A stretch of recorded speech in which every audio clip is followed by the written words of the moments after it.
Guys, welcome back to the channel. अब जो topic है वो है educational guidance and its importance. Let's get started. Guidance is such a system as enables a person to make wise choices and adjust to the environment। कैसी assistance है जो कि एक इंसान को काबिल बनाती है कि वो अक्लमंदाना फैसले कर सके और अपनी इन्वायरमेंट के मुताबिक एडजस्ट हो सके। John M. Brewer has explained the intimate relation between guidance and education thus. John M Brewer ने गाइडेंस और एजुकेशन के दरमियान का ताल्लुक बयान किया है। Every person has the right to determine the course of his life himself. हर बंदे का ये हक है कि वो अपनी लाइफ किस तरह उसने जीनी है वो ये फैसला कर सके। लेकिन this determination on his part must not infringe upon others right. बेशक आपको ये हक हासिल है कि आप अपनी ज़िंदगी के बारे में फ़ैसला कर सकें, लेकिन आपको कतईन ये हक हासिल नहीं है कि आप अपनी ज़िंदगी के हक के हसूल के लिए किसी दूसरे की लाइफ को आज़ाद बना दें। Through this capability it's not instinctive.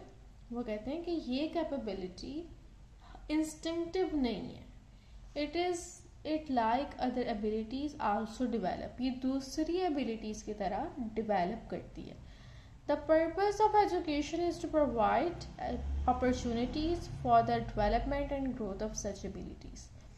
Education का मकसद ये होता है कि आपके पास जो ये abilities हैं उनको develop किया जाए, आपको opportunities provide की जाए कि वो growth कर सकें। आगे है meaning of education। Education refers to that process of change in the individual's thinking which includes instruction and conscious effort on the part of the individual। Education उस process को कहते हैं जो कि individual की thinking को change करता है, जिसमें क्या include होता है? Instruction and conscious effort on the part of the individual. ऐसे चेंज किया जाए जिसकी उसके अंदर कॉन्शियस एफर्ट हो, और चेंज का मतलब है कि बेहतरी की तरफ लेके जाया जाए। Education seek to guide a person so that he leads a life that bring him satisfaction and benefit the society.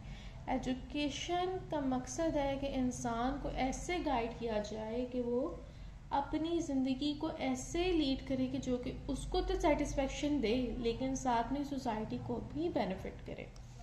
Education is a strategy. ये बेसिकली है कि एक स्ट्रेटजी है that brings about change in the individuals approach, जो कि individual की life की जो अप्रोच है उसको वो चेंज कर देता है।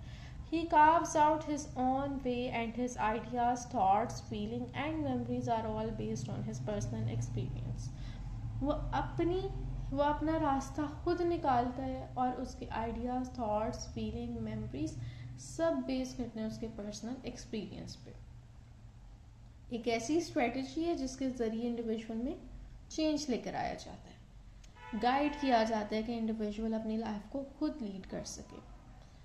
आगे एजुकेशनल गाइडेंस। एजुकेशन हमें समझ आ गई, अब एजुकेशनल गाइडेंस क्या है? गाइडेंस हम सीख चुके हैं, गाइड करना, किसी को रहनुमाई, रास्ता दिखाना, इस मीनिंग में आता है। उसके लिए फैसला ना करना मगर उसको गाइड कर देना, उसको इस काबिल बना देना कि वो खुद फैसला कर सके, that is guidance.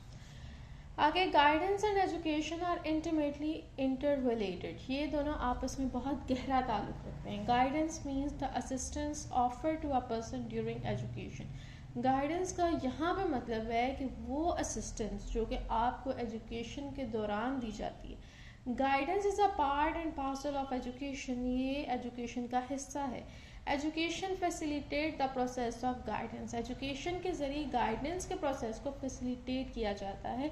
For education also mean to provide guidance, क्योंकि एजुकेशन का मतलब यही है कि गाइडेंस प्रोवाइड करना। Hence the duty of proving guidance can be fulfilled effectively during education.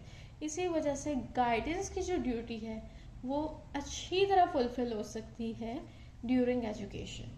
Education और गाइडेंस, गाइडेंस का मतलब है रहनुमाई करना, एजुकेशन का भी यही मतलब है, लेकिन गाइडेंस में बेसिकली आपको आपकी लाइफ के बारे में गाइड किया जाता है कि आपके पास ये एबिलिटीज़ हैं, आप ये कर लें, वो कर लें। लेकिन अगर हम एजुकेशन में देखें तो बेसिकली हमें कह लें कि जो कुछ दुनिया में उसके बारे में गाइड किया जाता है कि ये चीज़ ये है, ये चीज़ वो है, यानी कि हमें दुनिया के बारे में पता चलता है। दोनों ही गाइडेंस है, लेकिन थोड़ा सा कह लें कि ब्रांचेस अलग हैं और एक दूसरे के साथ मिली भी हुई हैं। Guidance does not determine goals और a course of action for the individual. Guidance किसी की गोल या कोर्स ऑफ एक्शन को डिटर्मिन नहीं करता, rather it helps the individual so that he choose his course of action himself. बल्कि he individual की help करता है कि वो अपना कोर्स ऑफ एक्शन जो भी उसने करना है उसको वो खुद चूज कर सके। और चूज कब कर सकेगा? जब इंसान अपने आप को इस काबिल समझता होगा, जब वो अपने आप में कॉन्फिडेंस होगा कि मैं ये कर सकता हूँ, मेरा डिसीजन सही है। Educational guidance gradually develops individuals power of decision. और फिर एजुकेशनल गाइडेंस यही काम करती है, इंसान के अंदर पावर ऑफ डिसीजन को डेवलप करती है, so that he may take knowledgeable decisions in future, ताकि वो फ्यूचर में नॉलेजेबल डिसीजंस ले and be independent to help from others, और दूसरों की हेल्प से आज़ाद हो। आगे salient goals of educational guidance. Educational guidance के गोल्स क्या हैं? Promotion of developmental ability. आपकी जो डेवलपमेंटल एबिलिटी है, आपके अंदर डेवलप होने के अलावा आपने की एबिलिटी रखी है, एजुकेशनल गाइडेंस का मकसद ये है कि उसको प्रमोट किया जाए, उसको मज़ीद बढ़ाया जाए। फिर प्रमोशन ऑफ ओरिएंटल बिल्डिंग। आपके अंदर यानी कि ओरिएंटल कह लें गोल, तो आपके अंदर जो एक गोल की मकसद हासिल करने की एबिलिटी, उसको भी प्रमोट किया जाए। Promotion of adjustment ability. Adjustment सब में है, कुछ किसी में ज़्यादा होती, किसी में कम होती, तो इसके ज़रिए आपके अंदर ये एबिलिटी भी परवान चढ़ाई जाए। मज़ीद देखते हैं developmental ability. Guidance does not mean to tackle problem only after they have come up, for it is not wise to wait for a harm to come to us and then take remedial measures. वो कहते हैं guidance का कतई मतलब नहीं है कि tackle करना प्रॉब्लम्स को जब वो हो चुकी हैं, प्रॉब्लम्स आ चुकी हैं ज़िंदगी में। For it is not wise, क्योंकि ये वाइज नहीं है to wait for a harm, कि आप इंतज़ार करें मुसीबत आएगी तब कुछ करेंगे। Hence it is necessary to probe problems and chalk out a better strategy. इसीलिए ज़रूरी है कि पहले आप ही देख लें कि ये मुझे प्रॉब्लम आ सकती है और आप उसके लिए पहली स्ट्रेटजी बना लें बिफोर द क्रॉप अप उनके आने से पहले। If unsolved problems arise again and again, अगर unsolved problem है कोई, वो बार बार सामने आ रही है, the development of a student may be affected adversely, तो development student की है वो affect होगी इससे, क्योंकि वो solve नहीं कर पा रहा। In such a case, ऐसे केस में students are helped through guidance and counseling so that they may acquire personal development as well as self reliance। यहाँ पे स्टूडेंट की हेल्प की जाती है गाइडेंस और काउंसलिंग के ज़रिए, ताकि वो पर्सनल डेवलपमेंट भी एक्वायर करे, उसके अलावा सेल्फ रिलायंट बन जाए, यानी कि खुद मुख्तार बन जाए। Experts of guidance and counselling are responsible for the development and progress of both student and necessary.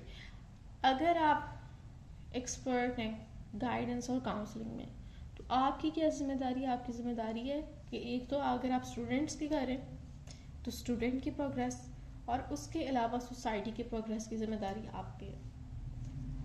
Orientational ability, one goal of guidance is to provide information. एक गोल है गाइडेंस का, वो है इंफॉर्मेशन प्रोवाइड करना। In this regard counsellor provide information to student to make their future planning, ताकि ऐसी information provide की जाए जिसके ज़रिए स्टूडेंट अपनी फ्यूचर प्लानिंग कर सकें, अपने गोल तक पहुंच सकें। Students are also offered information about the planning of their education, choice of subject, achievement of long-term objective and determination of the direction of goals। Students को ऑफर की जाती है इंफॉर्मेशन उनकी एजुकेशन के प्लान के बारे में, उनकी चॉइस ऑफ सब्जेक्ट के बारे में कि आप ये रख लें तो उसके अंदर आप ये कर सकते हैं, यहाँ जा सकते हैं, ये कर सकते हैं, यानी कि पूरी उनको ना डिटेल में सारा कुछ बताया जाता है।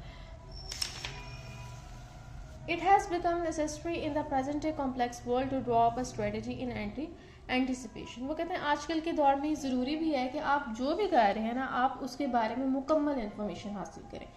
During education and after education, when it comes to deciding on a vocation or business, its importance increase even further। वो कहते हैं एजुकेशन ठीक है, लेकिन जब आफ्टर एजुकेशन आप आ जाए, तो फिर आपने जब बिजनेस और अपना काम डिसाइड करें तो फिर इसकी इम्पोर्टेंस तो और भी ज़्यादा है कि अब आप सिर्फ बातों की हद तक नहीं बल्कि प्रैक्टिकल लाइफ में आ गए। आगे adjustment ability. In guidance, students are helped so that they adapt to the condition prevailing in their educational institution in a better way. Guidance के ज़रिए स्टूडेंट को हेल्प की जाती है कि वो अपने एजुकेशनल इंस्टीट्यूशन में जो कंडीशन है उसको अच्छी तरह यानी कि एहसन अंदाज में अडॉप्ट कर लें, उसके मुताबिक अपने आप को ढाल लें। Students are provided guidance separately when they encounter problems. जब किसी स्टूडेंट को मसला होता है तो उसको पूरी क्लास के सामने नहीं गाइड किया जाता बल्कि उसको सेपरेटली गाइड किया जाता है। In this regard qualified expert help the individual with adjustment. इस रिगार्ड में क्वालिफाइड एक्सपर्ट्स जो हैं वो हेल्प करते हैं एडजस्टमेंट में। आगे educational guidance programme, different programmes वगैरह बता रहे हैं। अब क्या है, following factor are given special attention in educational guidance programme. Following factors को वो कह रहे हैं कि हम बहुत ज़्यादा अटेंशन देते हैं जब हम एजुकेशनल गाइडेंस का कोई प्रोग्राम करते हैं। First of all, planning and application of educational guidance. Experts devise and organize various programs for the guidance of students so that they may receive practical guidance. Expert जो हैं और different experts कह लें और organisation वगैरह जो हैं वो स्टूडेंट को गाइड करते हैं ताकि वो बेहतरीन यानी कि प्रैक्टिकल गाइडेंस जो उसको रिसीव कर सके। Counselling. In educational guidance student are generally kept in small groups. Educational guidance में स्टूडेंट को जनरली जो है वो स्मॉल ग्रुप्स में रखा जाता है and are imparted general counselling, और उनको जो है जनरल काउंसलिंग दी जाती है। Special programmes are initiated for the counselling of the students. Special programming जो है उन स्टूडेंट के लिए यानी कि ऑर्गेनाइज की जाती है who are in need of self awareness and are at a loss of how to plan their future. जिनको सेल्फ अवेयरनेस की ज़रूरत है और उनको ये यानी कि वो जानते नहीं है कि उन्होंने आगे करना क्या है। अब यहाँ पे लिखा हुआ जनरल काउंसलिंग, हम पीछे पढ़ चुके हैं जनरल काउंसलिंग क्या होती है। अगर आपको किसी सर्टिफाइड या कह लेंगे प्रोफेशनल काउंसलर से गाइडेंस से काउंसलिंग नहीं मिल रही, आपको काउंसिल करने वाला, आपको गाइड करने वाला आपका कोई बड़ा है, तो ये है जनरल। लेकिन अगर कोई स्पेसिफिक जिसके पास इसके हवाले से कोई डिग्री हो या जिसके पास कह लेंगे सर्टिफिकेट हो और लाइसेंस हो, तो वो अगर आपको दे रही है काउंसलिंग दे रहा है तो फिर वो होगी स्पेशलाइज काउंसलिंग या स्पेशल काउंसलिंग या स्पेशलाइज। आगे assessment of students. Detail data is collected about students during counselling. Detail data जो है वो कलेक्ट किया जाता है स्टूडेंट्स के बारे में during counselling. Information is also glean from their parent in this regard. Information उसके पेरेंट्स से ली जाती है उसके बारे में। Elaborate information and facilitate the process of guidance. इससे क्या होता है कि सामने वाला जो आपको बैठ के सुन रहा है उसके पास आपके बारे में पहली इंफॉर्मेशन होती है जिससे उसको काउंसलिंग में हेल्प मिलती है। And the conduct of various test, और फिर टेस्ट वगैरह जब वो कंडक्ट करते हैं उसमें भी उनको उस इंफॉर्मेशन से काफ़ी हेल्प मिलती है। Reference. No single expert in guidance and counselling has command of all fields. कोई भी ऐसा एक्सपर्ट नहीं है गाइडेंस और काउंसलिंग में जिसके पास तमाम फील्ड्स में कमांड हो। Good counselors, keeping in view the need of student, ask them to consult other expert. Good counselors जो होते हैं, जो अच्छे काउंसलर्स हैं, उनको पता है कि अब यहाँ पे ये हमारी फील्ड नहीं है तो वो स्टूडेंट को कंसल्ट कर देंगे। ask them to consult यानी कि उनको कहेंगे कि आप किसी और एक्सपर्ट को कंसल्ट करें। Students are referred to an expert in the field to which their problem is related, और उनको वहाँ भेजा जाता है जहाँ पे उनकी प्रॉब्लम को उनको सोल्यूशन मिले। ऐसे बंदे के पास भेजा जाता है जो कि उस फील्ड में एक्सपर्ट हो जिसमें स्टूडेंट को प्रॉब्लम आ रही है। आगे admission. Guidance and counselling are needed at the time of admission to specific institution for higher studies और टेक्निकल एजुकेशन। गाइडेंस और काउंसलिंग उस वक्त चाहिए होती है ऑफ एडमिशन टू स्पेसिफिक, जब आप किसी हायर एजुकेशन के लिए या टेक्निकल एजुकेशन के लिए किसी स्पेसिफिक इंस्टीट्यूशन में दाखिला लेना चाहते हैं। Hence, students are assisted in the process of interview and admission to institution of higher. उसके दौरान आपको असिस्ट किया जाता है ताकि आप सारा काम जो है अच्छे तरीके से करें। Cooperation with parents. Counselor and guides keep in touch with student parents. इस दौरान काउंसलर्स और गाइड्स जो हैं वो आपके पेरेंट्स के साथ टच में रहते हैं। This contact help parent to understand different stages of their children's growth and development. इससे ये होता है कि ये पेरेंट्स को भी हेल्प करता है ताकि वो चिल्ड्रन की डिफरेंट स्टेजेस ऑफ ग्रोथ और डेवलपमेंट जो चल रही है उसको भी वो समझ सकें। आगे research. Qualified and experienced expert continue during research or the guidance and counseling programs so that they may evaluate their programming themselves. Qualified और experienced expert जो होते हैं वो continue करते हैं doing research, अपनी research on their guidance and counseling program, अपने guidance और counseling program में, ताकि वो so they may evaluate, ताकि वो अपने program को evaluate कर सकें themselves, यानी कि खुद से जान सकें कि हाँ जो मैंने ये प्रोग्राम बनाया है ये काम कर भी रहा है कि नहीं। उसके लिए वो क्या करते हैं, उसके लिए वो स्टैटिस्टिक को कलेक्ट करते हैं अबाउट स्टूडेंट के बारे में, as to which field has been chosen by student of a specific ability and what is the ratio of the success therein, यानी कि कितने स्टूडेंट ने एक स्पेसिफिक फील्ड में यानी कि स्पेसिफिक फील्ड चूज़ किया और कितने जो है उस फील्ड में यानी कि कितनी रेशियो रही है जो उसमें सक्सेसफुल रहे हैं। The information forms the basis for new student, ये इन्फॉर्मेशन जो है अब जो नए स्टूडेंट्स आएंगे उनके लिए मददगार साबित होगी। अब जो है काउंसलर को पता होगा कि हाँ ये काम कर रहे हैं, इसके लिए मजीद ये चीज़ ऐड की जा सकती है ताकि ये बेहतर हो जाए। आगे difference between primary and secondary educational guidance. Primary और सेकेंडरी एजुकेशन गाइडेंस में क्या फर्क है? आई थिंक सो ये अगली वीडियो में कर लेते हैं, इसमें यहीं तक रखते हैं, नेक्स्ट पे ये कंप्लीट कर लेंगे। सो आई होप गाइस कि यहाँ तक तो आप लोगों को समझ आया है। So like share and subscribe my channel. अल्लाह हाफिज़।